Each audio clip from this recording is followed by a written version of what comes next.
Hello friends, welcome back to Melina kitchen. Today Melina கிச்சனில் road கடை ஸ்டைலில் முட்டை ஆம்லேட் எப்படி பண்ணுறதுன்னு தான் பார்க்க போகிறோம். வாங்க இந்த ரெசிபி எப்படி பண்ணுறதுன்னு பார்க்கலாம். ஃபஸ்ட்டு இந்த ரெசிபி பண்ணுறதுக்கு ஒரு மிக்சிங் பவுலில் 2 முட்டையை உடச்சி ஊற்றிக்கலாம். இதை நல்லா பீட் பண்ணி எடுத்துக்கலாம். அது கூடவே ஒரு மீடியம் சைஸ் பெரிய வெங்காயத்தை இந்த மாதிரி குட்டியாக கட் பண்ணி சேர்த்துக்கலாம். நெக்ஸ்ட்டு ஒரு பெரிய பச்சை மிளகாயை இந்த மாதிரி குட்டியாக கட் பண்ணி சேர்த்துக்கலாம். இந்த ரெசிபிக்கு தேவையான அளவுக்கு உப்பு சேர்த்துக்கலாம்.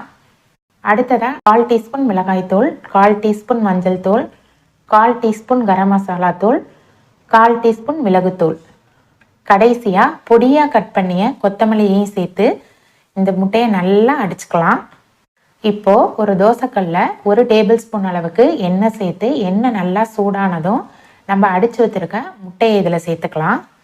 சேர்த்துட்டு நல்லா இதை ஸ்ப்ரெட் பண்ணி விட்டுக்கோங்க. அதுக்கப்புறமா கொஞ்சமாக எண்ணெய் ஊற்றி வேக வச்சு எடுத்துக்கலாம். ஒரு சைடு வெந்ததுக்கப்புறமா அடுத்த சைடு திருப்பி போட்டுக்கலாம்.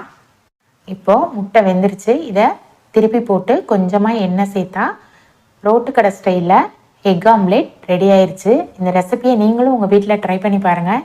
ட்ரை பண்ணி பார்த்துட்டு உங்களோட கமெண்ட்ஸை ஷேர் பண்ணுங்கள். மறக்காமல் மெலினா கிச்சனையும் சப்ஸ்கிரைப் பண்ணிக்கோங்க.